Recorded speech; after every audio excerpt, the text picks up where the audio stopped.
All right, we're live. Welcome everybody. Hope you're doing well. My name's Shane. If you're new to the channel, this is a bit of a live guitar Q&A. We'll go for probably an hour tonight. I got a few things to do pretty early tomorrow, so we'll kick this off. And if you have any questions, feel free to let us know. Welcome to everyone who's already in the chat here. We've got Aaron Short Music. How you doing, mate?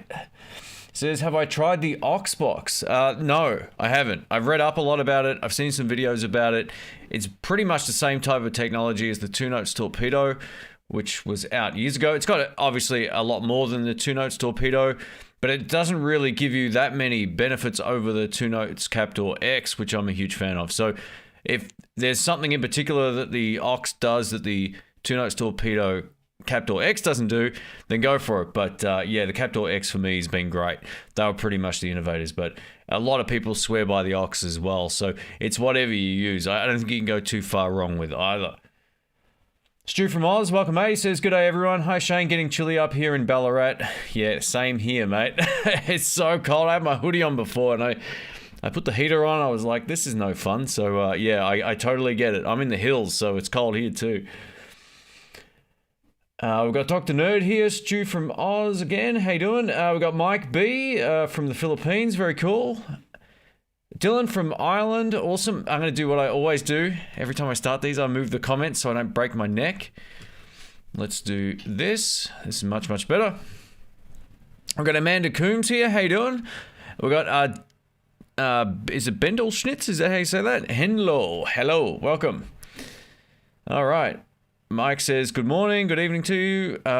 Shane, top end Epiphone or bottom end Gibson? You know, if you had asked me a few years ago, I would have said bottom end Gibson. It depends on the model too, right? I'm just being general. Say it's a Les Paul, for example. But now the Epiphone Les Pauls are so good. And also that new range of Epiphones that came out recently, which are coming up on the next Keys to the Guitar Shop, are fantastic. And they're a little more finished, right? You don't get the made in US thing, but they've got binding, they've got everything. They play and sound fantastic. So it's hard to kind of go past those, especially value for money, if that's a consideration. And the Epiphone is still cheaper, right? Some would argue the Gibson is better anyway. I would argue maybe the pickups are still better anyway, but the feel on those 50s gold tops, for example, is as good as it gets, in my opinion. So I think you'll get a kick out of those. That'd be one definitely worth checking out. Graham from the UK is a fellow lefty. Awesome stuff. Welcome. Hey, Jamal's here. How you doing, mate? Hope you're doing well. What's my opinion on the Gretsch? I just got a G2655T Streamliner in Imperial Satin. You know what? I'm going to have to look up the model. I can never remember Gretsch models off the top of my head because of all these weird codes. They should have called them something like, I don't know. There's a lot of model numbers. It's hard to remember. Let's have a look at this one. Oh, these are cool. I actually tested one of these. I'm pretty sure it was this guitar in a green, and it was great. I did that in December of last year. Really cool guitar. I don't have, I think, value for money. They're great. I don't really have any criticisms about it at all. The vibrato tremolo arm was good, and yeah, it played itself. It was one of the demos that I sat down and recorded an intro track and played it through right the first time almost. It was one of those kind of sessions. So yeah, great guitar. Very cool.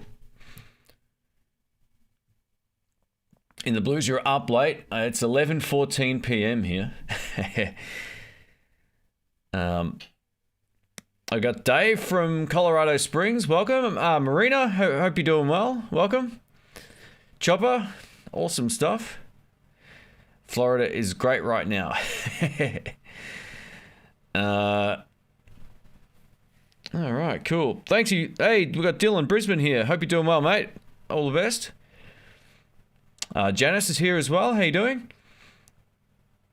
We've got Thanos here. Look out, everybody. In the blues, hi. What's the difference between recording guitar with a DI box and recording the high Z input of my sound card? What is best? All right, so the high Z input of your sound card is instrument level in, right? A DI box creates a balanced signal. That's all that they do. Yeah, so it's taking an unbalanced connection, which is your guitar, and it's turning it into a balanced connection. So think jack to XLR, whereas The high Z input is essentially just giving you a line level instrument. You won't notice the difference is the end result unless you've got some sort of issue with earthing where that ground pin can do some cool stuff thanks to the DI box. But if you're running a DI box with a line in and a line out, you're getting no benefit from it. Like a jack, I should say. Unless there's a ground issue in there, it might be able to fix that. But yeah, the high Z is the way to go. I use that all the time with my bass guitar. Just plonk it in, play back through the studio monitors, and it generally sounds great. So either's fine. The only benefit to DI box is it basically gives you a balanced connection from an unbalanced connection. I think there's a bit of a misinformation about what a DI box does, and I was one of those guys maybe 20 years ago who bought one thinking it was going to make anything I plugged into my sound card sound better, but it doesn't. It's just converting the signal, and I ended up using it as a splitter for 2 amplifiers for a while. Fat Philosopher says, played an hour this weekend. Very cool, playing the Bassbreaker 15. Now I want one. Those amps are awesome. Very, very cool. You know, that and the 30R are my 2 favorites. The 7 was actually a whole lot of fun. That'll be on the next guitar shop video that we do. But yeah, it's super cool. Which is my favorite Earthquaker pedal. Man, I haven't used their stuff in so long. I've reviewed a few of them. I have to have a quick look here because I don't really... I remember some of them, but I don't really use their stuff, to be honest, man. So let me have a quick look here. Yeah, I don't know, man. I'm not really... Just looking at their range now, none of them are really jumping out at me. Sorry. I don't use... I've tested a few of these, and some of them I didn't like, really. So, yeah, and there's about 80% of them on there that I haven't tried. I think the Organizer was the one that kind of made me smile when I used it. But, yeah, that's about the only one I can think of. So, yeah, sorry about that, mate. Not a brand I'm overly familiar with. Let me scroll up. Bill Marlowe, welcome, mate. Jeff Shield says, hi Shane, have you ever tried the Revolta or Eastwood guitars? Revolta, no, I've never heard of them. Eastwood guitars, I have. I've tried them at Jerry's Lefty Guitars. If you type in Eastwood and In the Blues, I think you'll probably find 2 videos from that year. They're older videos, but yeah, they should be still accurate. I think they're pretty good. I think, what do you call it? Dan Electro ended up kind of copying some of their styles in some of their guitars as well. I don't know if Eastwood were like the innovators of that kind of offset, weird looking body thing, but they were pretty cool. What are my thoughts on the new Murphey Lab Gibsons? You know what? Nick, I don't know anything about that, mate. I'm a bit out of the loop. Let me have a quick look here. I want to check this out, see what I'm missing here. Wow, okay, so these look like serious custom shop guitars. These are coming in at 7,000 US, 9,000 US. I think this is US dollars. I'm sure it would be. They look like super high-end, expensive guitars, and I gotta say, man, in terms of getting Gibson custom shop guitars, it's hard to play a bad one. Yeah, it really is. Like, we were pulling them off the wall the other week, and they all played great. So, yeah, you just got to pick them up and try them. And especially if you're going to be paying like $8,000 for a guitar, always play it if you have an opportunity to, because I wouldn't risk generally buying an $8,000 guitar sight unseen unless you have some sort of ability to take it back if you're not happy with it. But yeah, I mean, look, it looks like a great guitar, man. So, or great range of guitars. But I was unaware of them up until just looking at them there. But I know, looking at Dr. Rick's guitars, a friend of mine who's on the channel a lot, he plays a lot of like high-end Gibsons, and they're beautiful instruments. We got chat just scrolled. Let me go back up.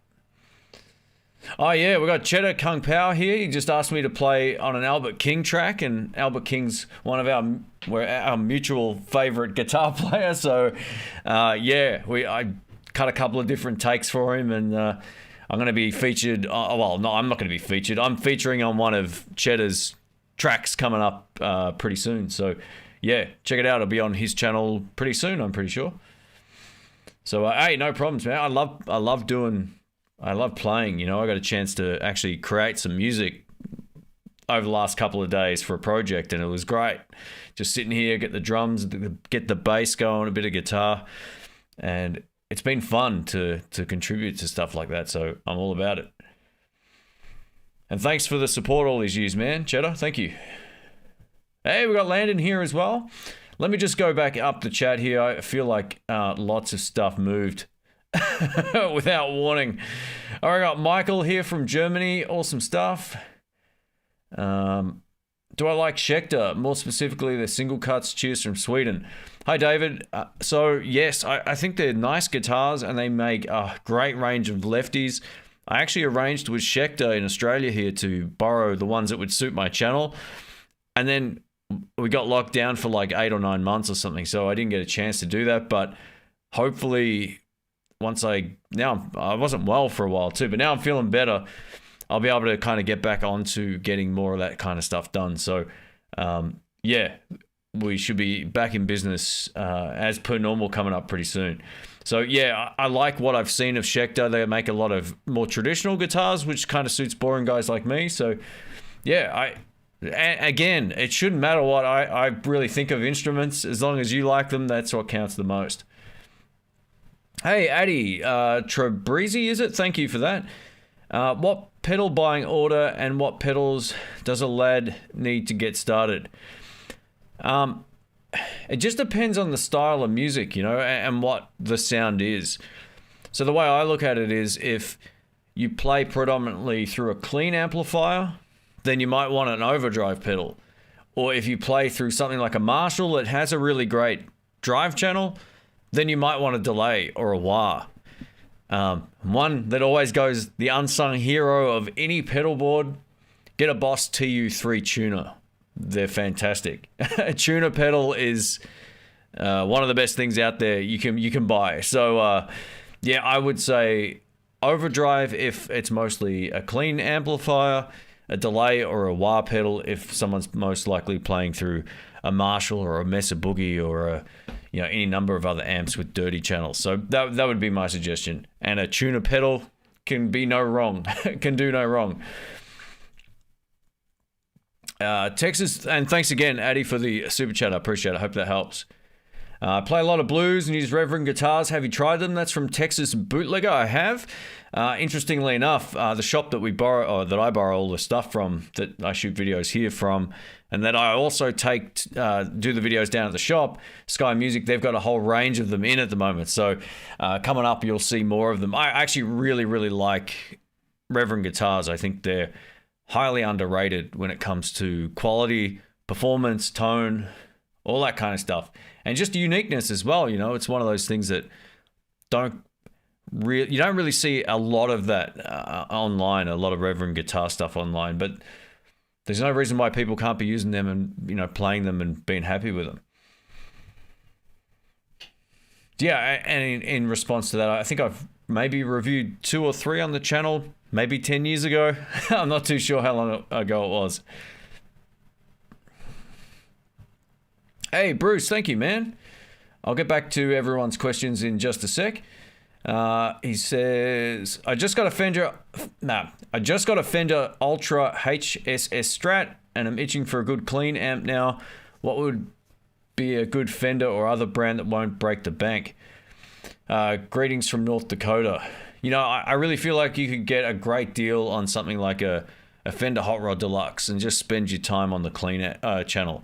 It's a high headroom amplifier. The clean channel's plenty loud. You can run pedals into it if you want, and it will give you really great tones. Another good option is a 12-inch speaker version of a Princeton, will generally give you a lot of headroom as well. But yeah, either one of those two are kind of like, if you're buying them used, you'll get a great deal on them. Princetons are a little overpriced for what you're getting if you're buying them new, but Hot Rod Deluxe are kind of like I think a good value for money amp. Another one I've just played and it blew me away with how great the clean channel was on it, which completely surprised me, is a smaller brother of this, the Marshall DSL20 CR. That thing kicks ass. If you want to check my last Keys to the Guitar Shop, is it up yet? No, it's not up yet. That one's not up yet. It comes up in a week from now. Sorry, wrong information. It's not finished yet. Wait for that video. That Marshall, man, woo, it sounds like a beast. So my instinct, though, is if you got a Fender guitar, to get that classic sound, get a Fender amplifier. I would go for a Hot Rod Deluxe. Are hard to beat given what you get for that amount of money. So if that doesn't break the bank for you, that would be my choice. If it's too expensive, go check out the prices in your part of the world on the net, and then let me know. And if you need a cheaper one, let me know.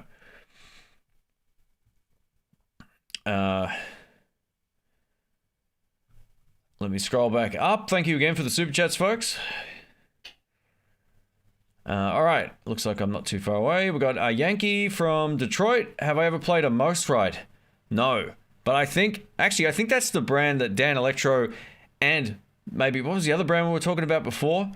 I got asked if I played a brand of guitars before. Anyway, yeah, I think they're all kind of similar in their design. So I haven't played one, but I've seen them, and I know other guitars that are very similar to them. Pretty sure I've never reviewed one of those. All right. Let me scroll back up here. Sorry if I missed your question, guys. Sometimes the chat it goes from where I am to 2 pages down.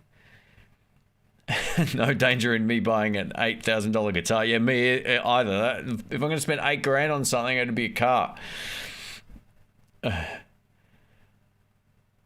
Thought on D'Angelico guitars. I think they look beautiful. I've never played one. I've never seen a Lefty anywhere in the world, which is rare. That's the one guitar brand I've not seen as a Lefty that I want to see as a Lefty. So hopefully there's one somewhere that I can eventually test out. But I can only go by what I've seen. They look beautiful. Never played one. Steven says, hey dude, I'm in Vero Beach, Florida. Jerry says you're due for a visit. When's that happening? When we're allowed out of our country. I had a trip last year booked and it got cancelled. So that's all in credit. I went to the flight center where we book our tickets just to confirm it hadn't been erased or anything like that, and it's still there. I get another year. We're not allowed out of Australia right now. That's how great the government is here. So, we've just got to wait, unfortunately. I'd love to go back. I had a huge trip booked. Like, it was going to be six or 8 weeks or something like that, and traveling everywhere and checking out places and going to shops and all kinds of stuff. But, yeah, hopefully, I haven't seen Jerry in, I think, 3 years now, maybe 4. So hopefully I can catch up with him pretty soon, do some more videos down there. Most Right was the first with those body styles. Okay, cool.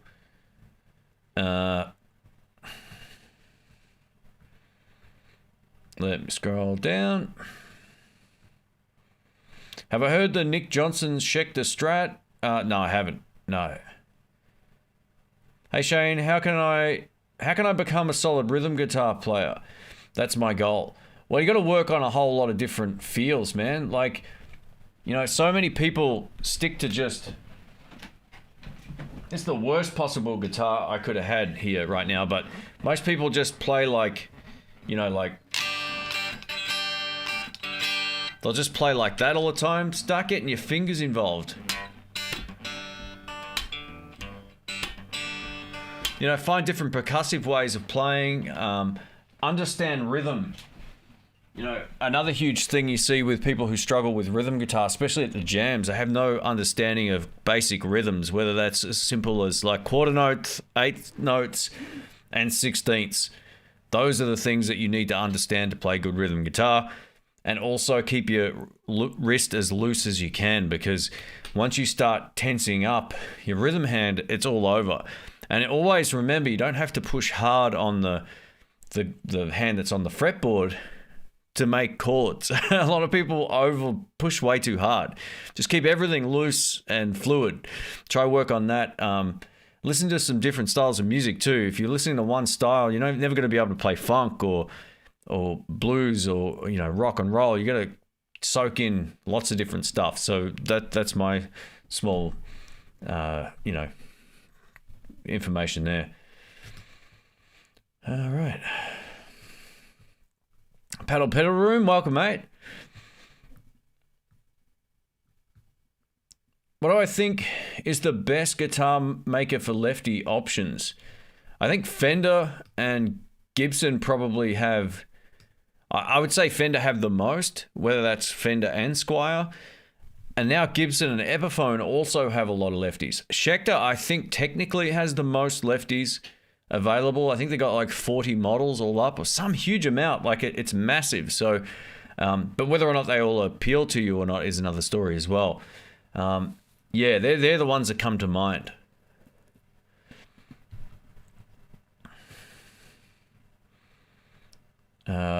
Kevin says he made a small Vox amp for the first time. I'm enjoying the sound. Very cool.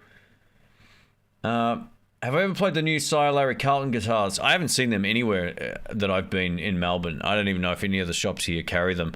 I'm not...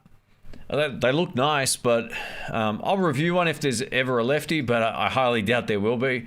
But so far, I haven't seen them anywhere. I don't really like commenting on guitars unless I have a chance to at least pick one up, you know. But they look fine. Just, yeah, I haven't seen them anywhere.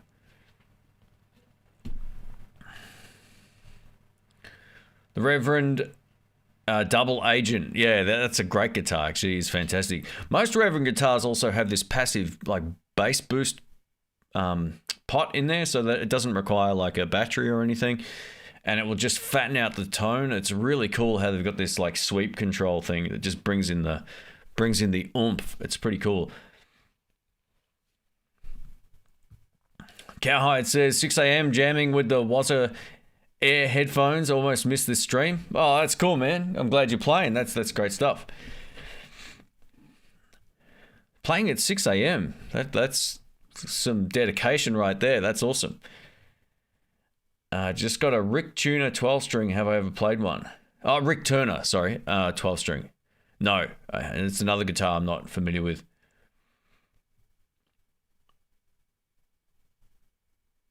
All right. Hey, Robert Baker's here. Welcome, mate. I'm just scrolling back up. The chat just went...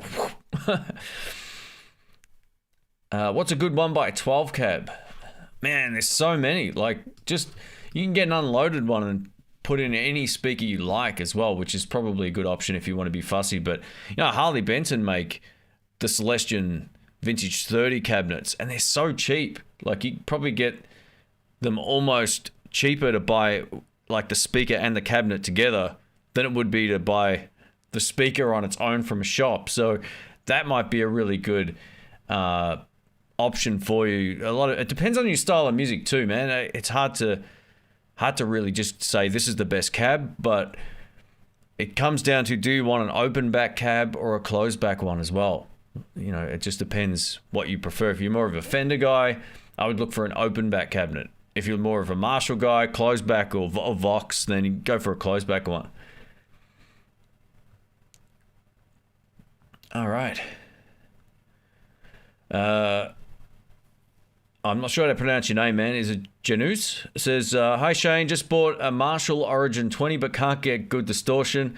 I have a power soak. It still doesn't sound right. Give me your suggestions. Take it back and get a Marshall DSL. That's what I would do. I'm not a big fan of the Origin amps, mate. I think the only one in that range that sounds any good is a 50. The rest of them, I don't like. It's... They don't sound great to my ear either. Unless you just... The only way you can get them to sound great is to... Especially that 20 is to just crank it up. Crank it up loud and play big rock chords and it will sound great. You know, one of the few guys I've heard get a great sound out of that amp was Brett Kingman, the other Aussie guy. He just managed to get a great sound out of that 20, and unless you play in that particular style, it doesn't sound very good. Nowhere near as nice as a Marshall DSL. So this is my opinion. I mean, everyone's different. But again, the 50 is really good. That's probably the most usable out of them all.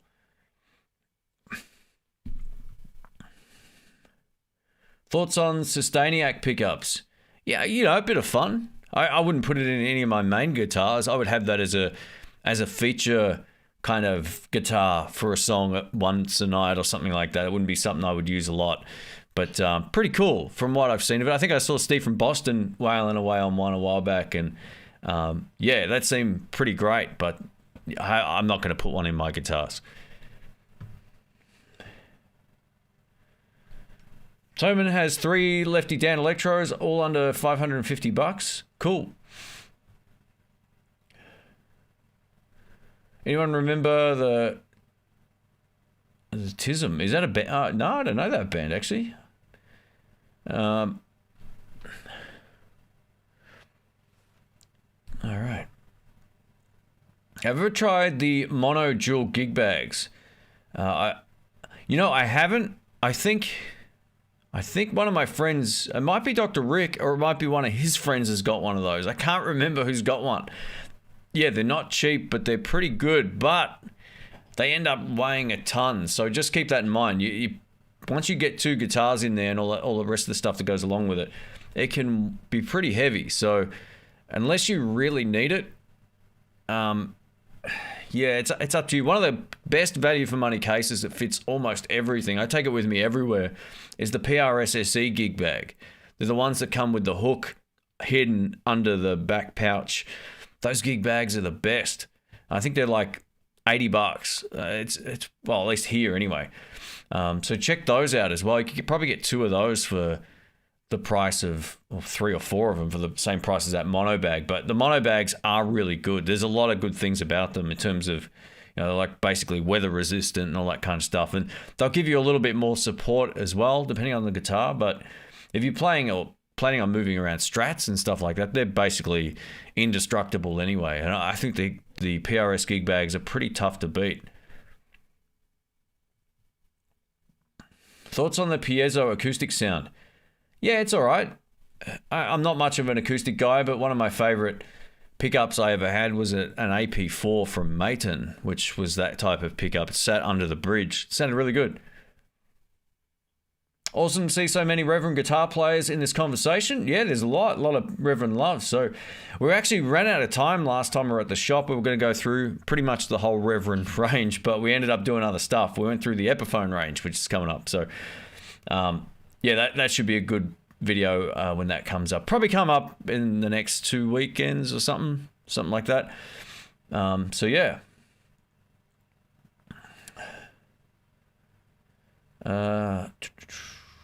But yeah, Reverend's super cool. Fender Mustang Micro is the bomb for headphones playing. Yeah, they offered to send me one of those, and I said, nah, don't worry about it. Maybe I'll check it out at some point. I didn't really want to make a video on it. I felt like, Fender with me are weird. They always wait till after the release of stuff. I'm like, man, by then it's too late a lot of the time. So Sustainiacs need to become more popular in rock. It's mostly for metal right now, and I don't want to buy a super shredder just to get the pickup. I'm sure you could probably pick those up independently, right? Maybe not. I mean, I haven't looked into them, but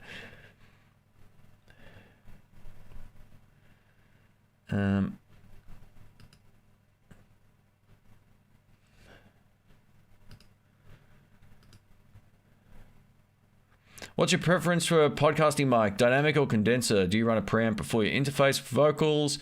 Your vocals are consistently great, so thank you. Audio is like one of my big passions. For years I mixed bands and I recorded my own music and all that kind of stuff, and I have another room set up for doing this kind of stuff, just talking into a microphone. I think the easiest way to get a great sound is a condenser microphone. I'll tell you why. But there's a disadvantage to them, but they don't require an SE Dynamite or a cloud lifter or a FET head or anything like that to get a great sound. You can just plug a condenser microphone in, and as long as the surroundings around you isn't too noisy, then you'll get a great sound no matter what. You can use a shotgun microphone, right? Which is what I normally use sitting here. I'm using a different mic tonight. I'm trying this one. This is the Rode Procaster, which is their, I guess, premium sort of vocal podcasting microphone for voiceover. So I'm going to be using this on Guitar Search Saturdays and all kinds of stuff coming up. But there's something to be said about a great dynamic mic, whether that's a SM7B or a pod mic or a Procaster. I've got some of those and tried some of them and compared them all. I think the best value for money microphone out of all of those is the Rode Procaster, but you need an SE Dynamite, and because they're not very loud. If you've got a consumer grade sound card like I do, you need to get more gain into those mics to make them work, and then they sound great, but you don't have any freedom. Like if I talk this way on a dynamic microphone, my audio is going to drop, whereas on this it will work. So yeah, there's trade-offs to pros and cons of both, but I generally go for either mid to higher end dynamic microphones with a preamp in front of my sound card or Rodecaster Pro when I use that, or I'm now using this. I love the sound of this mic. And this is just going straight into the camera. So I got an XLR adapter on my camera. That's how I'm doing this. Did Rick buy that double cut Les Paul from the Keys to the Guitar Shop video? Not yet, but he's struggling big time. So yeah, we'll see whether or not he does that. Does something silly coming up. We were talking about it on the phone. How would you do a one-man gig with backing tracks, laptop, an amp, and vocal mic into a small mixer, into the house PA, or a looper pedal? So don't use a looper pedal. They're a nightmare. There's next to none of those that are good for doing exactly what you want. Take a laptop with you. Get something with a good audio output that you can feed into a mixer and out into a PA system. That's what I would do if I was playing with backing tracks. It's click and ready to go. You can pause things easy. You know, if you're using a looper pedal, which I've owned in the past, they're just a mess. You get no on-screen display of what, sometimes, depending on which one you got. But it's much harder to queue up exactly what you want and get it to work, and just use a laptop. Or even you can use even a portable, you can use a phone or anything like that and plug that in as well.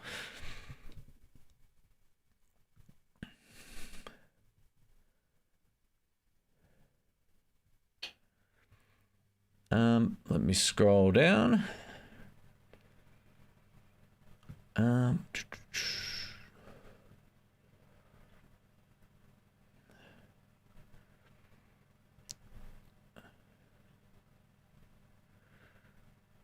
YouTube is only big enough for one cheddar. Is there a imposter here? Is there? I thought I saw another comment on one of my. I think I replied to a comment on there today from another cheddar, not the Kung Pao one, but just a cheddar with just one name. Different. Oh yeah, there it is. Yeah, different avatar. Yeah, there we go. There you go. He says, what's your take on the Fender Hot Rod Deluxe? These are my go-to amps. Great. I think they've gotten better over time, which is something that can't be said for a lot of other amplifiers. So they've got better speakers in them than they've ever had. Their drive channel sounds far better than it ever used to. The clean channel still sounds great, and they're loading them up with a better speaker, that Celestion A-type. So yeah, not a problem recommending those to anybody. I would use one in a heartbeat if I ever had to do a gig with one. I've got a Blues Deluxe, similar kind of thing, different voicing, but yeah, I have no problems with those amps. All right. We've got Dylan and Courtney. Welcome.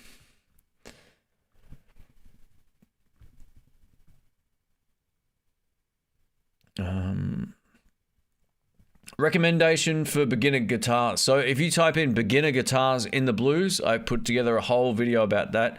There's so many great affordable instruments that you can buy these days. I actually have a whole series of videos. It's called the best inexpensive alternatives to expensive guitars, basically. So alternatives to Fender, alternatives to Gibson. If you type in any of those terms into YouTube, it'll come up first. All that whole series will be exactly what you're looking for. There's just too many to choose from, and that will give you an insight into what you might like potentially, or what you listen to, and what guitars will suit those styles. So go check that out. I have one more question. Will the Marshall DSL20 play well with the Origin Box 212 loudspeaker? I don't know if I've tested the head and box, but it should do. I mean, the tone's coming more so out of the amp head. I think that's the biggest bottleneck of those what do you call it, the origins, it's sort of like the tone. If you're not liking the tone, the speaker box isn't really going to change that. But if you plug like a Marshall DSL head into that box, it's going to sound vastly different. Yeah, so it is, yeah, try that. But check, there's one thing you've got to know, right? Like double check the output ohms on the back of the Marshall DSL20 and check what your input ohms is on the speaker box. If they match, you're good to go.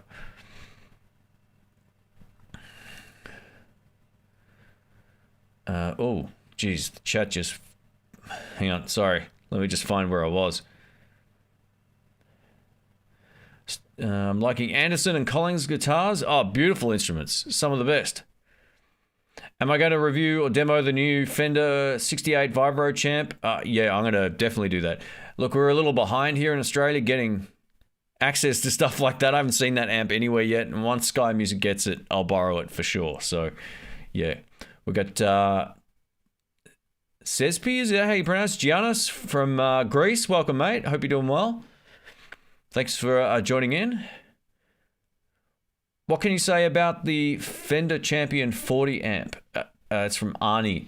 I think they're a great little first amplifier for anyone. It will give you a great clean sound. It will also give you a good mix of dirty tones that you won't need pedals for.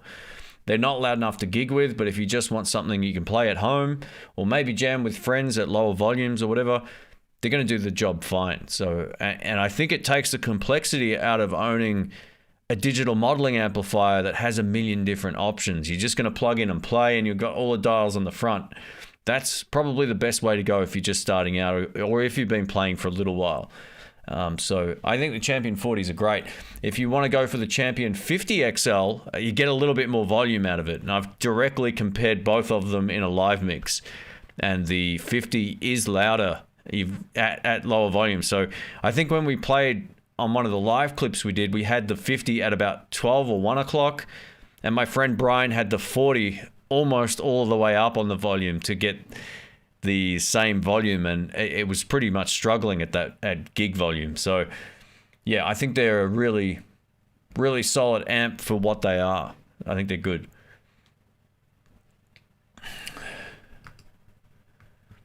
All right, we've got 38 thumbs up. Let's get to 100. Thank you, Jamal.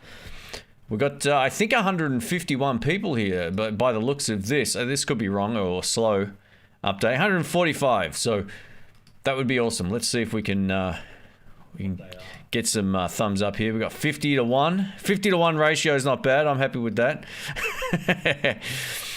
It's all good. Thanks, everyone, for the support. Look, if I missed your question, just ask it again, because sometimes I miss 2 pages of questions.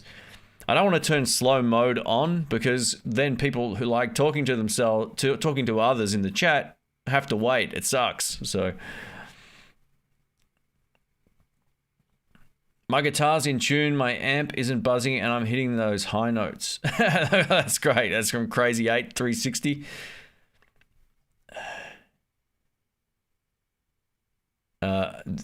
Is it me, or is the autofocus on the camera switching between Shane and his mic? It's not on autofocus. See? It's manual focus. I don't use autofocus. That way I focus my camera is like this. I use the actual dial on the front. So yeah, no, this is 100% in focus, tested. It is not going anywhere. So yeah, it might just be when I move this, possibly you might see it or something, but yeah, the focus doesn't shift. We got Renato, cool last name. It reminds me of mine. Greetings from Switzerland, very cool. Welcome, Renato. Have I played the Marshall 20-watt studio heads, the Plexi in particular? Yes. So I played the... What did we use? I think on... It's the next Keys to the Guitar Shop video. I think those amps are in there. Now, I did a full review of the Studio Classic. Is it JCM 800? I love that amp. I think if you're a rock and roll player, that amp's hard to beat, man. It's pretty cool. But I think we've got a couple of those coming up. Oh, hang on. Let me... Oh, damn. The chat just moved. Sorry. Yeah, I think overall, from what I remember, of them without just recalling it perfectly or anything. I think they're pretty solid amps. But yeah, the one that I do remember the most was the JCM. That was the one that really stood out as being like my favorite for what I like anyway. It gives me a bit more gain too, I think. Thoughts on the Orange Terror amps? Yeah, they're all right. Look, I had a chance to play an Orange amp recently. I had a lot of people ask me, hey, what do I think of Orange amps? And well, the first one we played didn't work. So that was pretty ominous. The second one was one of their 20-watt amps. I know that wasn't one of their Terrors. The Terror heads aren't bad. I think they're good value little amps, but the 20-watt combo, man, I couldn't get a sound out of that I liked to save myself. It was pretty underwhelming. I don't know why anyone would buy one of those over a Marshall. In terms of that 20-watt combo, I just don't get it. It didn't sound anywhere near as good as every other amp we played on the night. So I'm as of right now, I've only played one Orange amp I liked, and I think it was a 30-watt combo. It had reverb, it had a beautiful clean channel. The drive channel was pretty cool, but I wouldn't buy personally one of those small amp heads for me. It's the exact opposite sound to what I would go for.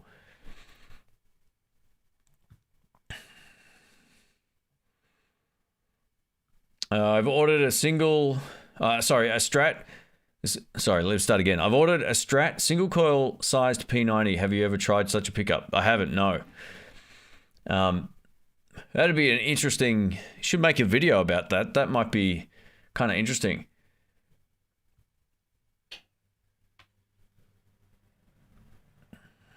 The mic gets a bit of Mare going on. Yeah, it does a little bit. It's yeah, repetitive pattern and no anti-aliasing. Is it what's the term? AA filter on the sensor. What's my thoughts about Xotic Soul Driven Overdrive? You know, I don't know that one, Peter. I've played, I think, 2 or 3 different Xotic pedals over the years, and they've all been really good. And I think they're good value considering what you're getting as well. So good tone, good pedals. That one I haven't tried, but just from the ones I've tried from the brand, really solid pedals. Shopping for a home amp, love Fender cleans, and I'm okay with getting my Marshall tones from a pedal. Which models would you look for? You know, you could just, if you just want to play at home, man, you don't really need a valve amp or a tube amp. Just look into some of the solid state ones. They'll get you by. But if you really want to get a tube amp, get something small. Just get something like a Fender Princeton. Well, they're still really loud though. Or, you know, you can go for a Blues Junior, something along those lines. But it just depends on how loud you can be. If you need to play at a lower volume, get a Fender Champion 50XL or a 40XL or something like that.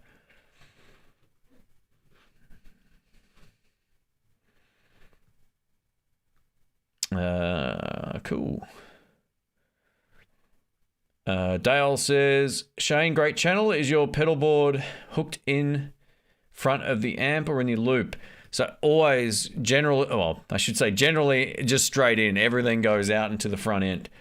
Except for on the Marshall, where I'll sometimes run, well, I don't often run all of my pedals with the Marshall because I don't need to. In that case, I'll plug a delay into the effects loop and use the foot switch with the amp, and sometimes use a wah pedal with it, and that's it. Because the foot switch allows you to turn the effects loop on and off, which is killer on that amp. So, yeah, anytime I'm playing Fenders or my Artist Tweed Tone, that's it, just straight in.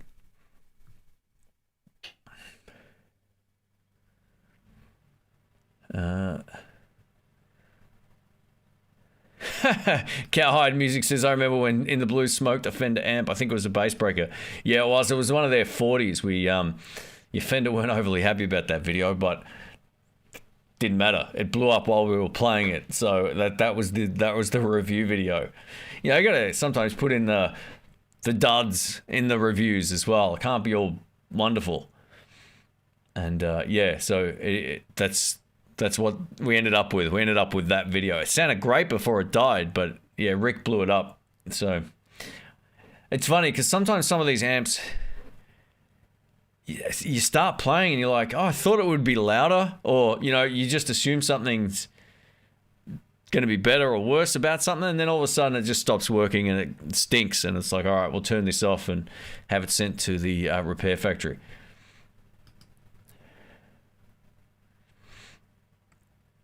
Orange Tremlord 30. Yeah, maybe that was it. I can't remember. But the 20, man, it was awful. So like one of the worst sounding 20 watt amps I've ever heard. Just didn't cut through a mix. Sounded squishy. Lacked any sort of 3D throw in the room. Low clean headroom for 20 watts as well. It was just terrible. I would take like a solid state Marshall MG30FX over it any day of the week. A lasing filter. Yeah, there you go.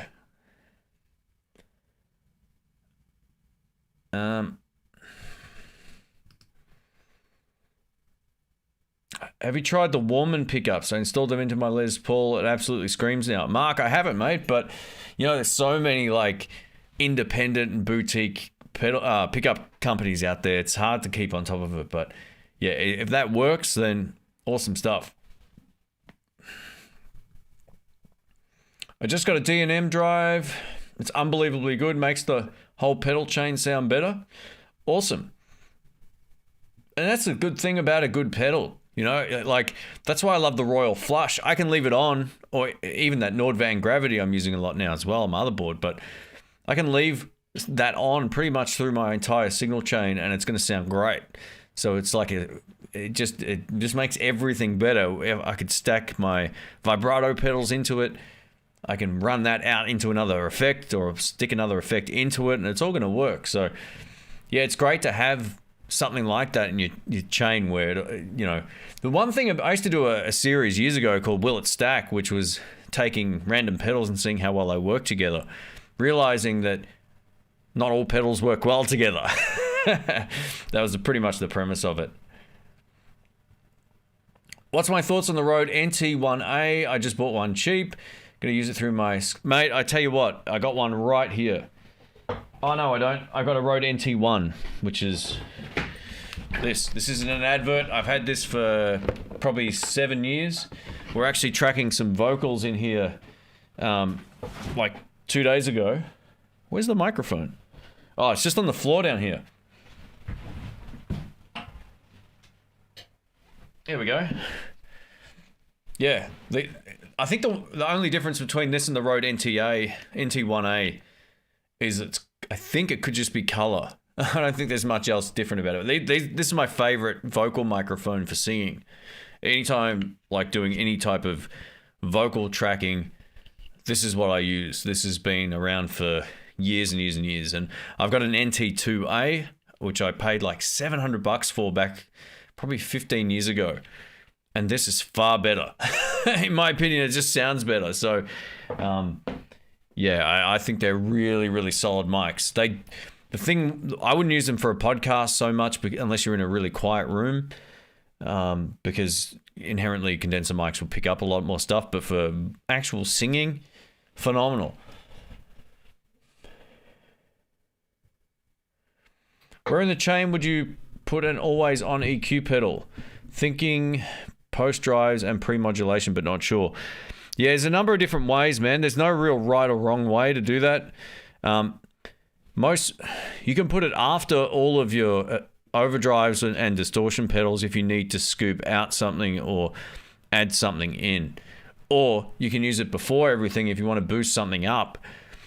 There's no real right or wrong. Just find out what works best for you. If you've got an effects loop, you can also run it through there. And that will kind of give you like a master EQ. But I'm not a big EQ guy. I think most tone can be fixed by using your amplifier or setting up stuff a little bit differently. Hey, we've got Metalhead Hippie here. Welcome, mate. Hope you're doing well. I always tune into your streams, man, while I'm doing stuff. It's good fun. I don't always comment, but I'm always lurking. How many Royal Flushes were sold from Shane's recommendation? I tell you what, if it wasn't good, I wouldn't recommend it. You know, I've had so many people in my friend circle buy those pedals, and they all love them. You come to the jam night where I go play, you'll see 3 or 4 of them out any one night. They're so good. So, Yeah, you know, I got a really lovely message from VS Audio. You know, they sent me a message saying, you know, thanks to your videos, you helped put us on the map. And that's what the channel was kind of all about back, you know, all those years ago, where I was finding pedals from different parts of the world and doing different to mainstream stuff, was to find this stuff that's great. And, you know, the Greeks, they make some of the Europeans in general, right? I really believe they're making the best pedals out there. They don't pay me to make the videos. If it wasn't great, I'd demo it and let people make up their mind. But when I find something I love and you see me use it for 3 or 4 years, that should go into a different category of like, okay, this is why he's behind it. It's great. It's a great pedal. So yeah, man, those bloody Royal Flush pedals and the straight flush as well is really good. They're so usable. I used it again on Sunday night and I loved it. I just absolutely loved it. So yeah, and I got to test out I got a wah pedal from Greece sitting here at the moment from Jam Pedals. 10 years ago, I said it was the best wah I'd ever played. And I tried it again, and it's still the best wah pedal I've ever played. So that video will be coming up as well. It's awesome. I love finding great stuff that will stand the test of time on my pedal board. Given how much stuff I've had a chance to test, the stuff that stays on my board stays on there for a couple of reasons. Usually tone, obviously, simplicity, number 2. 3, it works well with everything else I've got on my board. And 4, nothing else better has come along to replace it. It's that simple for me. What do I think about the Mustang LT25?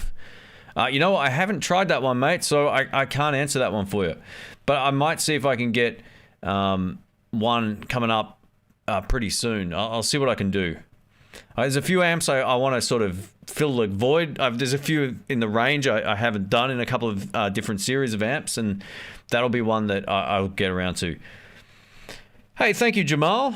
What are you doing, man? He says, would you use GarageBand? Would using GarageBand be a good way to record myself, or should I use Logic Pro?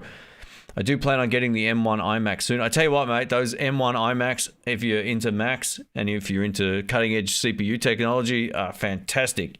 So go do it. That's a great move. So I tell you what, GarageBand will get you like 90% of the way there. I use it on all of my videos. I'm tracking a demo for someone right now, and we've got all the drums at our disposal. I'm playing bass and guitar and doing all that kind of stuff, and it does everything we need it to do for what we need it to do it for, and that's to create a demo. Logic Pro is more of it's basically a very similar program. You get more control over your drum tracks. Like Robert Baker uses them, and you know, we've had a chat about this as well. It's just more configurability, I guess. Is that a word? Over the drums, and that'll allow you to sort of fine tune them a little bit more. But there's no sound difference between them. It's the plugins that they come with which will separate them as well. I think Logic has more plugins available and all that kind of stuff, so you can add, you know, different fader effects to each channel. So if you record guitar, you'll have more options. You can throw things on, and you'll also get unlimited tracks, or as many as the computer can handle, where I think there's a cutoff for GarageBand. So, but if you just want to get going, GarageBand is a lot of fun, mate. I use it for this channel because it's easy to get going, and I can throw a drum track down and record something in half an hour. So look, if you can afford to get Logic Pro, I would do it like this. Start with GarageBand and then go over to Logic if you find it too limiting, because you might just find that the free GarageBand does the job. I always thought GarageBand was for kids until I got educated about that. I was like, this thing's awesome. Hey, Jeff Edwards, thank you so much, mate. He's a pair is giving me a cup of red blood. I appreciate that, mate. That's supposed to be hot coffee, I think. Thank you, mate. I appreciate it. Robert Baker says, what's my favorite fuzz pedal? Have I ever tried the Dan Electro 3699? You know, no, I haven't actually tried that one before. The last Dan Electro pedal I tried, I think, was called the Eisenhower Fuzz, which was a little bit on the crazy side for me. Yeah, there's been a few good ones over the years. I really enjoyed the Big Muff, which is pretty much the bog standard answer. Dazatronics made a really great fuzz pedal as well, which I liked.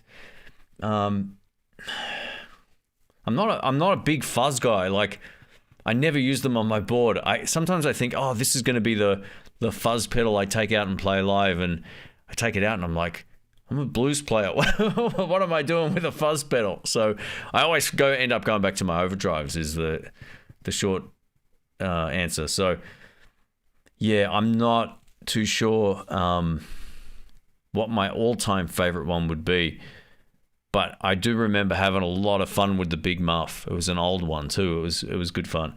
There's been a few kind of like clones and different fuzz pedals from like independent pedal builders that I've tried, but none that have made my board. I don't think I'm creative enough to get away with using a fuzz. I think I tried the Jimi Hendrix one as well, that the circular one. I can't remember what it was called. Someone will remind me, but yeah, this was like 8 years ago, I'm pretty sure. Been any amp sims that have caught your attention? You know, for me, really, I don't go looking for it. I've got a really great way of recording here that works for me. I've got an amp, I got my pedals if I need them, and then I go out into the 2 Notes Captor X into my sound card, and that gives me my sound every single time. So for me, that's plenty. I don't necessarily need any more than that. I've tried Kempers and all that kind of stuff, and I still find the simplicity of this or miking up an amp to be the way to go. That's not to say this stuff isn't good, because guys like Steve from Boston get great sounds out of that, you know, the digital way. He just knows how to make it work, and I've played some of that with him, and it's been great. So yeah, I'm more into just plug, ready to go. Like I cut a track for Cheddar today. I did 4 or 5 takes, and setting up was a piece of cake. I just flicked everything on, turned the amp on, good to go. I didn't have to fiddle around with any of the computer stuff. And that just works for me. I'm a bit old school like that now. Have I played any of the Vintera Road Warns? I haven't. No, I haven't played any yet. I don't know if I've ever seen a Lefty. And if there's a right-handed one somewhere, I'll see what I can do on the next Keys to the Guitar Shop.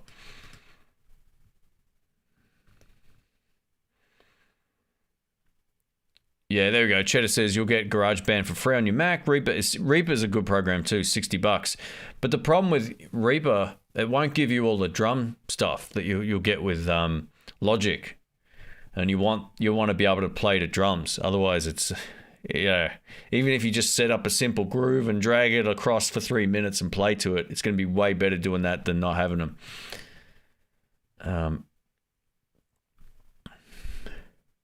What's your opinion on the amps on GarageBand? You know, I've never tested them. I'm always recording my own sound. So, yeah, it's just something I've not yet tested. I might do a bit of a rundown of GarageBand coming up pretty soon. I had a video about that at one point, but the audio got lost. I was spewing. I spent like an hour and a half doing like a how-to guide video on GarageBand. Couldn't use it. I was spewing, and then I got so sort of disheartened that I just gave up. I should go back to that at some point.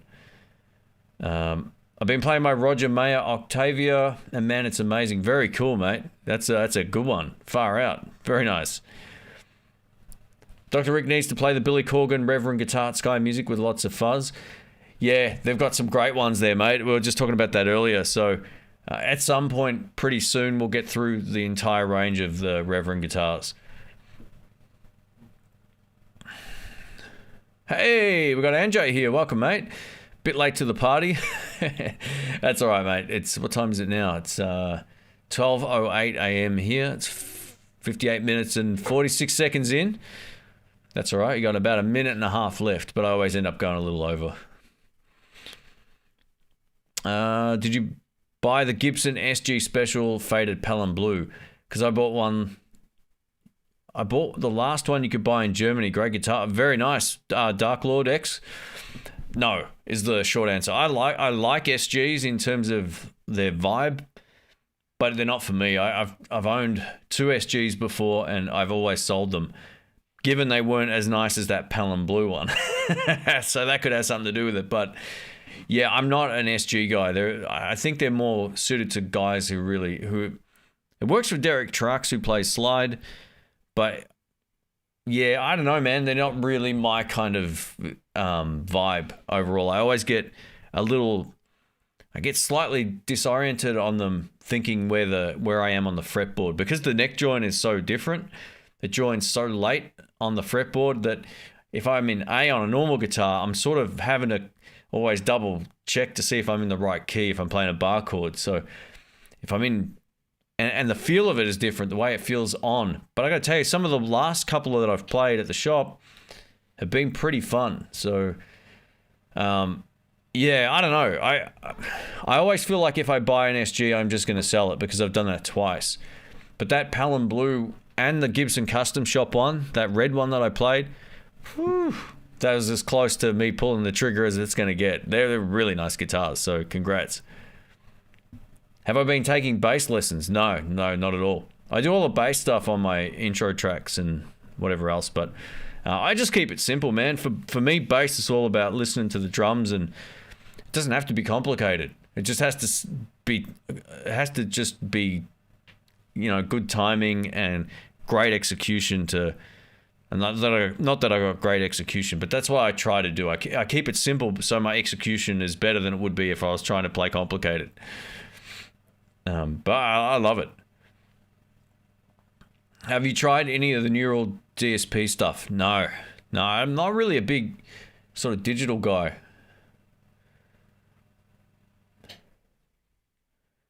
There's a free, inexpensive donation to remove pop-up drum program called NT Power Drums 2.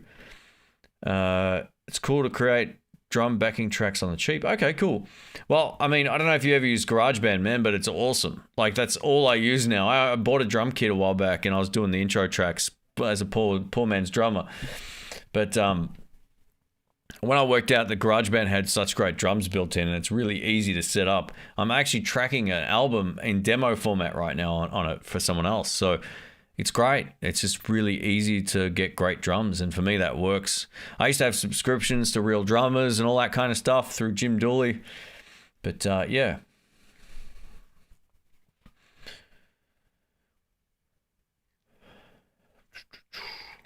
What bass would you get for messing around?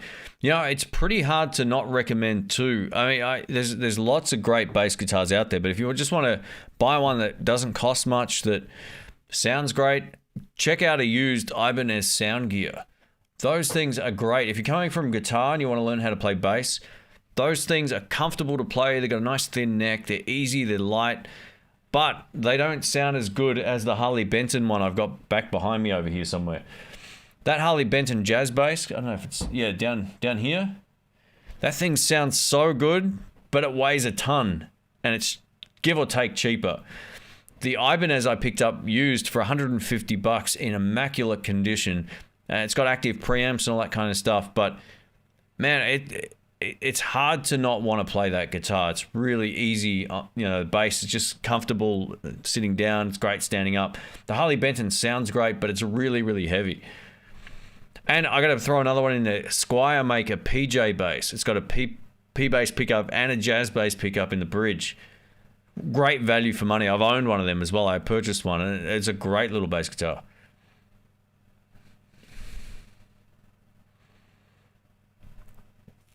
Starting to sound like a bit of an oldie. Nah, it's more like what works and what's functional. Getting sucked into buying stuff you don't need when it comes to digital doesn't make you play better, and it doesn't make you sound better. Having your sound is the most important thing, and odds are if you buy a digital modeling amplifier or if you buy an elaborate software program, you're going to have the sound that isn't in your head. For me now, it's all about getting my tone. Has been for a long time. All the time I owned the Kemper, it was all my own gear. I didn't use any of the other presets or any of that stuff. I always just used my own amps profiled in the Kemper, and that's, my sound is more important to me than having a million different options. I don't need that. It's just distraction. Yeah, the neck dive on the SG is another. Yeah, that's from YCJ. That's another reason why, you know, I struggle with SGs as well. That neck dive is crazy. You know, I had a Tokai one and had an Epiphone before that, and they both did that pretty badly. And that was back before Epiphone were making really great lefties in SGs or anything like that. It was always just that same old red, tired old color, that transparent red. Arnold 1412 says, honest opinion on the new Gretsch Electromatics. look, from all the ones I've tested and played, man, the Gretsch guitars are awesome. I was so close to buying one recently. I didn't in the end because I kind of need to move some stuff on. I don't like having like a full cupboard of guitars. It doesn't serve me any purpose. So once I move a few on, I might think about buying one myself. But yeah, I think Gretsch guitars are very solid instruments. And the two that I played in December last year, the black Gretsch that's kind of like a Les Paul, and the one with the whammy bar, both great. I think there's like a green sparkle one. Both were awesome. Do these drum sites allow you to produce songs using their stuff? So Jim Dooley does, absolutely. Yeah, he's got a YouTube channel and a website. For a couple bucks a month, you get him playing drums to a metronome, if you wanted to go that way, and you can use them for whatever you like. They're completely royalty free.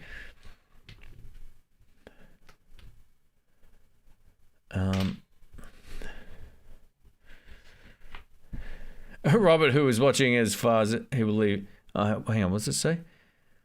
Yeah, look, there's some... Look, this is all... When I get asked my opinion on stuff, I tell you what I think of it from my experience. But because I don't bond well with an SG, doesn't make it better for or worse for anyone else. So I don't think that my opinion really should affect your opinion on anything. I love a flying V. There's a million people out there who wouldn't touch a flying V ever. So, yeah, just play what you like. Yeah, I just explained my rationale for not buying something generally.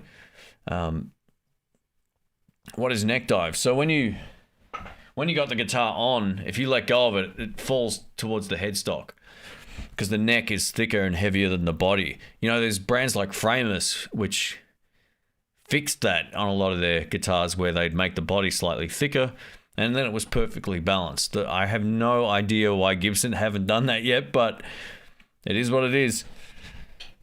All right, we've got Harry Blues from South Korea. Welcome. Patrick says, hey Shane, do you still have / play your Peavey Bandit? No, I don't have a Peavey Bandit. I sold it probably 2 years ago. I had way too many amplifiers and not enough talent. So, anytime I get more than 3 or 4 amps, I always sell stuff off. And it didn't really make sense for me to keep it when the Marshall was doing everything that the Peavey Bandit did, and it wasn't that much heavier. It was a little bit heavier, but not that much heavier. So yeah, the Marshall for me is kind of like that all-in-one. But it's funny you mentioned that. 3 weeks ago, I got to play through a Peavey Bandit again, and I loved it. It was a friend of mine, Alex's amp, and it was a lot of fun. So who knows? I've had 3 Peavey Bandits since I've started playing, and a Studio Pro 112. So what's to say a 4th one won't arrive at some point? I see them around still at the shops, but I'm finding the red stripe ones in worse condition every time I see them out now. They're always in a worse condition than they were like the prior time I see them at used guitar shops. So yeah, getting a really good quality one or good condition one's getting pretty tough.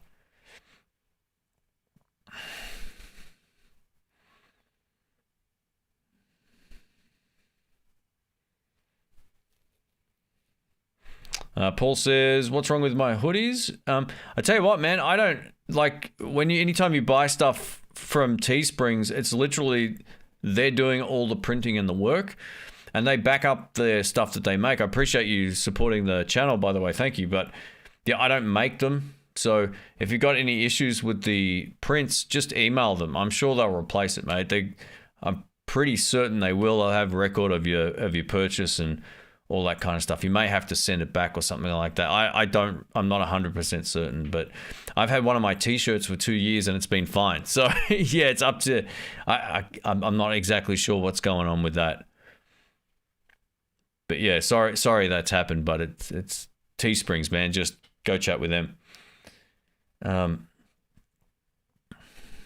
We got Glasser Nerds from Germany. Welcome. All right. Hello from Glasgow, sorry. Been watching your channel since the beginning. What's your first guitar? And what is your birthday? Well, I'm not going to give my birthday out over here, but yeah, my first guitar was like a 3/4 size nylon string acoustic guitar. So yeah. that was like a gift when I was really small, and then I kind of I learned a couple of chords, and then I kind of put it down till the end of high school, and then I got a Samick acoustic guitar, and then I got my first electric guitar. It was a left-handed Squire Gold Series, which was awesome. I ended up upgrading that with Texas Specials. I should have kind of kept it.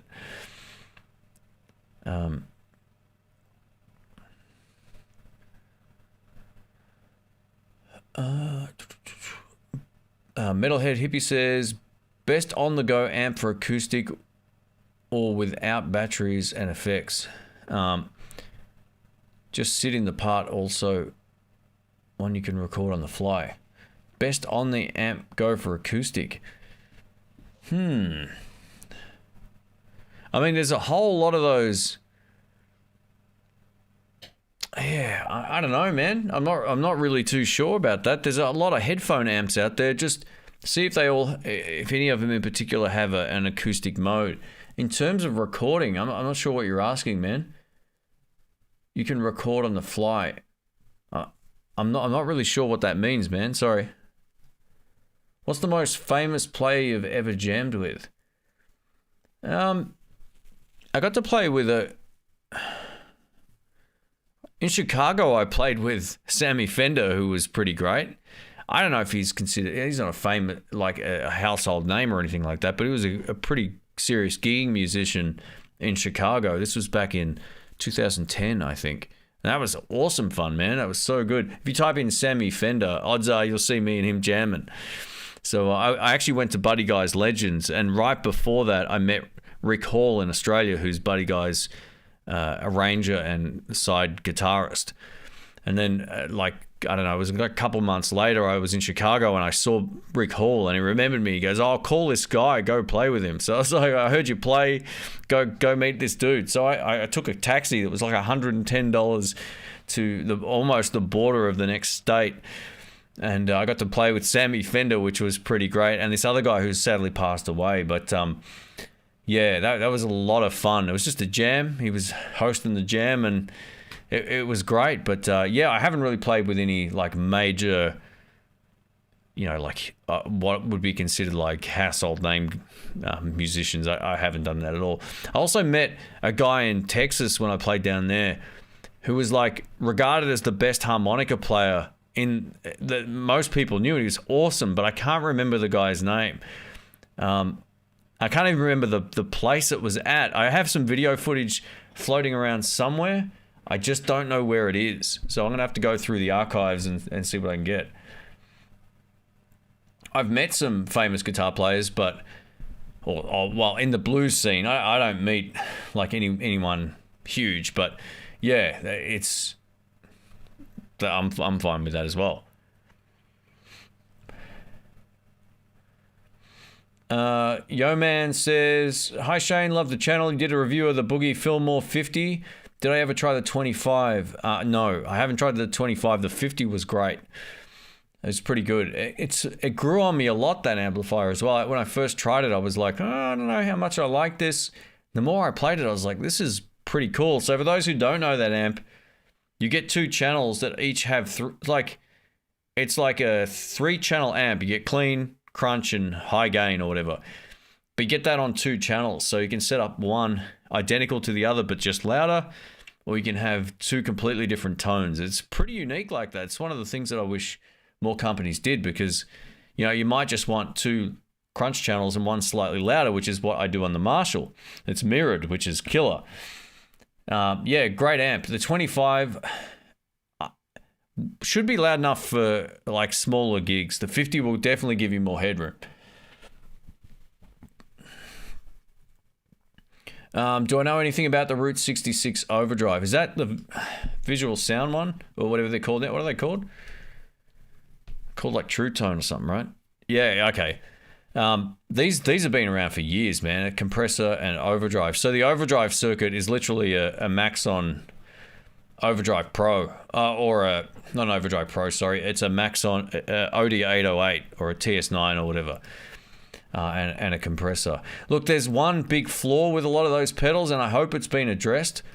One of the things that I had on mine was I had a Jekyll and Hyde, which was fine, and then I bought the their dual, it was called the Double Trouble overdrive pedal. It was a 2-in-1 overdrive circuit, but the noise gate on there, it basically, you'd play a note and the noise gate would kick in, and then you could hear it kind of clamping down. It would go like click, click, click, click. You could hear it sort of like notched down, and you're supposed to be able to turn that off internally. There's this trim pot to turn that down.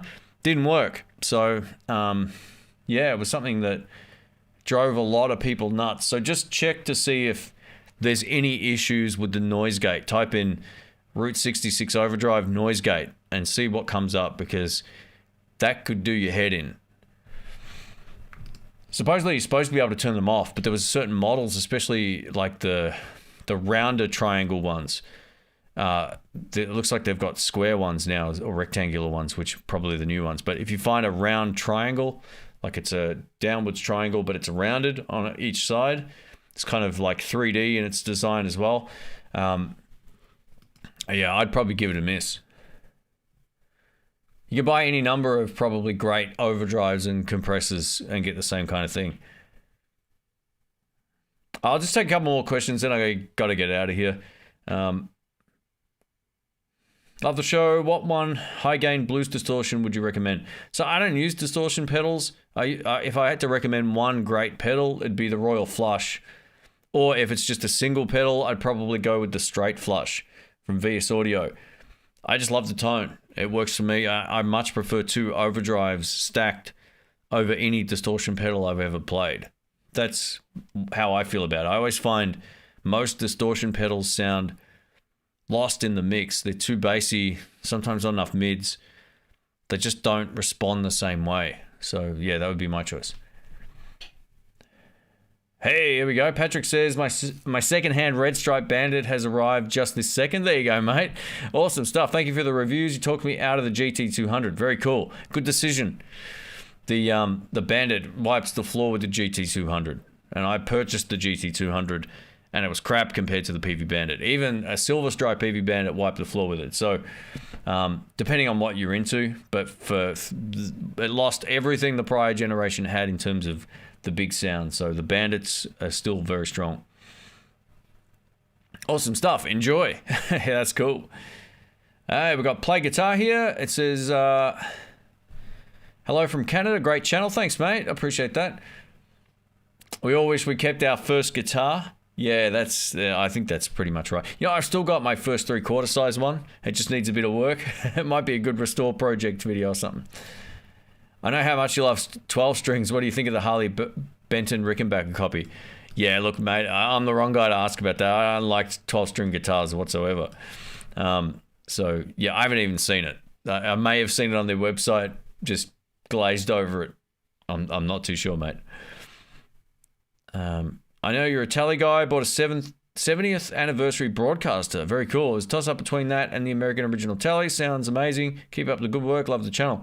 Thanks, mate. And yeah, you can't go too wrong with either of those two. But yeah, the broadcasters are pretty cool. So congrats. Awesome stuff. You got me interested in the EVH 5150 amp from your last jam at the guitar shop. Any chance for a proper review? So we haven't released that video yet. That's like a teaser for the next one, so hang in there. Hey, thank you, mate. We got Aaron Short Music says, have a coffee on me, buddy. Thanks for all of the great advice and reviews. Hey, thanks, mate. I appreciate that. Guys, go check out Aaron's channel if you so choose. We participate on another live stream outside of the guitar niche. We always bump into each other, so yeah, go check out his stuff. Thank you, mate. I appreciate that. I'll see you. Oh, I don't know if I'll see you this Saturday on Peter's live stream, but maybe. I'm actually going to be in Sydney, which gives me an opportunity to tell you there's more Guitar Search Saturdays coming. Hang in there. Hopefully a bit of a new format. Some stuff is staying, obviously. Some stuff I'm going to try on these first few episodes that will hopefully change a little bit. I'm going to have some help with the camera. It should be a bit of fun. So, yeah, stay tuned. Thanks to all the Patreon folks for making this happen too. This is what it goes into. It goes into making stuff. So thank you. And the super chats, all that kind of thing. And Buzz Wilson, you madman. Thank you, mate. I love that avatar. It always makes me laugh. Coffee, Pepsi, or weekend support. or is that what that means? Weekend support? Thanks, mate. What speaker did you put in the DSL40? I ended up with a Texas Heat because I found the stock speaker too bright. I went to a Tonka. The Tonka had a lot of attitude, but it was almost a little too heavy in the upper mids. It was like, and I needed to mellow the amp out a little bit, and I felt like the Texas Heat was the choice. I put it in there. It rolled out a lot of top end, so I could actually use the treble control like an actual treble control and turn it up. And then I got the sound I was looking for. I was like, man, this is awesome. So that hasn't gone out of that amplifier, and it isn't coming out of that amplifier unless it breaks, and then I'll get another one. But yeah, Texas Heat in there all day works a treat if you want to take out some of that top end. Now, if you can play at loud volumes, the stock speaker's pretty good because as you crank up the preamps and the volumes and all that, you inherently lose a little bit of treble once the compression kicks in. So, yeah, it's just what do you prefer? But I much prefer the Texas Heat in there. Far out, Metalhead. Thank you, mate. Peace, bro. Back to work. Maybe see you tonight. Thanks, mate. It's nearly 12. It's 12:30 a.m. here, so I'll be up for a little bit. I'll see if I can. Oh no, that'll be my daytime. So yeah, I'll tune in, mate. Thank you. Thanks again. Thanks everyone for the super chats. Far out. I just appreciate you joining in. So thank you. All right, what time we got here? It is. All right, we got. I'll take a couple more questions here if there's any, and then I'll wrap this up once the voice starts to go a bit. Of course, it's time to go.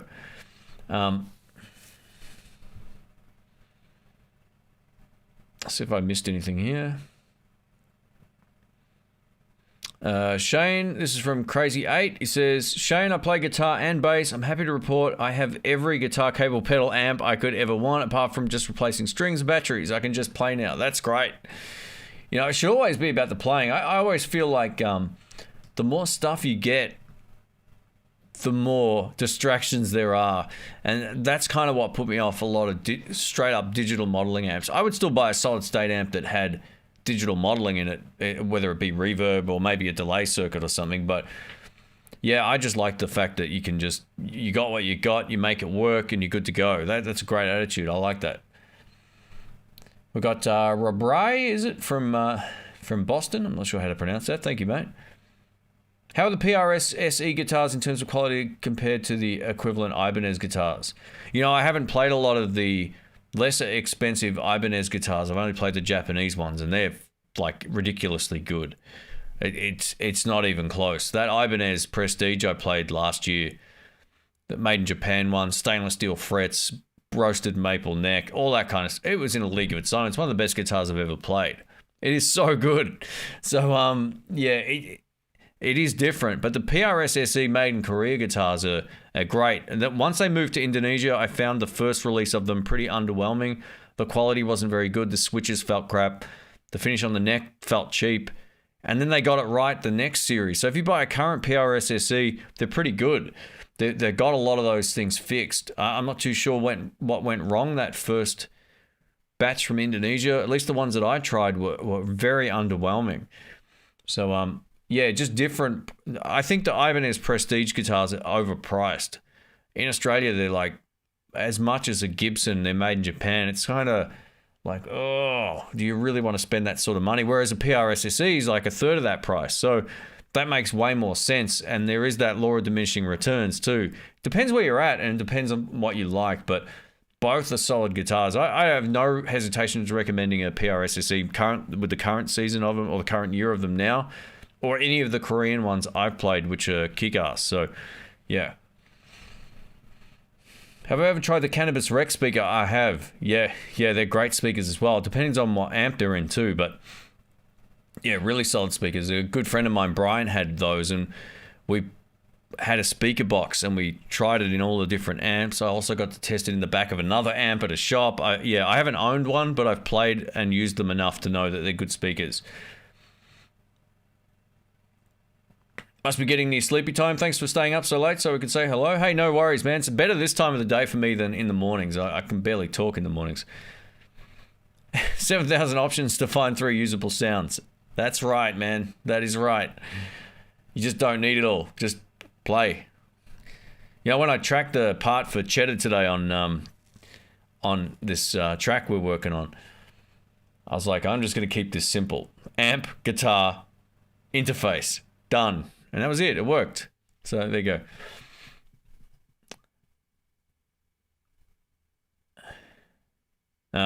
James says, can you hook me up with a Tokai Les Paul distributor? You know, there's plenty of places that sell those online. If you Google search Tokai Guitars Australia, you'll find their website. I have no affiliation with any of these companies.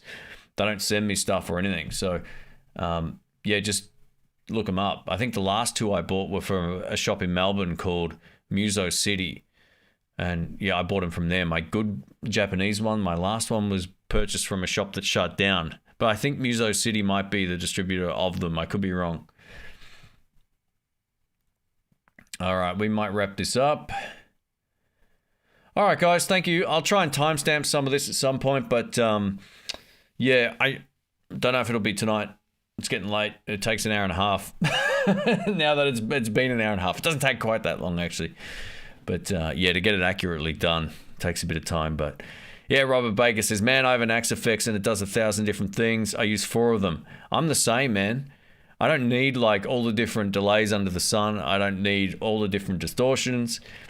Once you know your sound, you realize how simple it is. For you, I'm tipping you might like a Marshall Plexi kind of tone, something like that. A good, nice clean tone too, right? But Marshall Plexi, some delay and maybe some reverb. Maybe throw something else on there as a boost. That's it. Like how complicated is your sound? You know, you don't need all that stuff. It's just, I don't know, I kind of got, you know, every year watching the NAMM stuff come out and seeing the same things re-released, and now everything you already owned was junk, and all you need is 4 sounds out of 1,000. You can still make it work, you know. It's part of the reason I stopped doing digital modeling amp reviews. I found, like, who needs all this stuff? Like, it's unnecessary a lot of the time. That's just how it is. I like simple things now. It keeps me playing and focusing more on that than fiddling with controls. That's why I sold the Kemper. I got rid of it for that reason. I just wasn't using it. It was great at what it did, but it had a million things in there I wasn't using. I was just using the profiles of my amp. And in the end, the 2-Notes Torpedo works better because it doesn't have any of that stuff. I can just plug in and I'm good to go. Thank you, Amanda. Says, thanks, Shane. This was fun. I appreciate that. Thank you. Hope everyone has a good rest of the week. And yeah, I hope everyone is doing well in your part of the world. I'm going to be doing another... Well, the next Keys to the Guitar Shop might be delayed. I'm away this Friday, so I'm going to try and get together with Rick and shoot the parts where we talk about all the gear and all that kind of stuff. And then that'll be up probably the following week. I don't have much on the way of the channel coming up this week either. I took a break because I wasn't well, but yeah, you'll start to see stuff sort of coming back now as well. So yeah. Oh, Bill, what are you doing, mate? Thank you. I appreciate that. Far out. Keep up the great work, Shane. Take care, everyone. Thank you, Bill. Thank you, everyone who contributed to the chat here with the comments, questions, super chats. Thank you so much. Yeah, if I missed your question, I don't do it on purpose. I try to get to everybody on here. So yeah, thank you, everybody. All right, well, I will catch you on the next one. And stay tuned. We've got some Guitar Search Saturdays coming up. I'm going to be in a different state, shooting some videos, which will be fun. And then I'll also be doing the Keys to the Guitar Shop stuff. I've got a couple of cool pedal videos. No guitars or amps at the moment on my channel scheduled. It's the first time I'm sort of like... I don't have a lot of stuff, but it will be coming back pretty soon. Now I'm feeling heaps better, so I will catch you all a bit later on.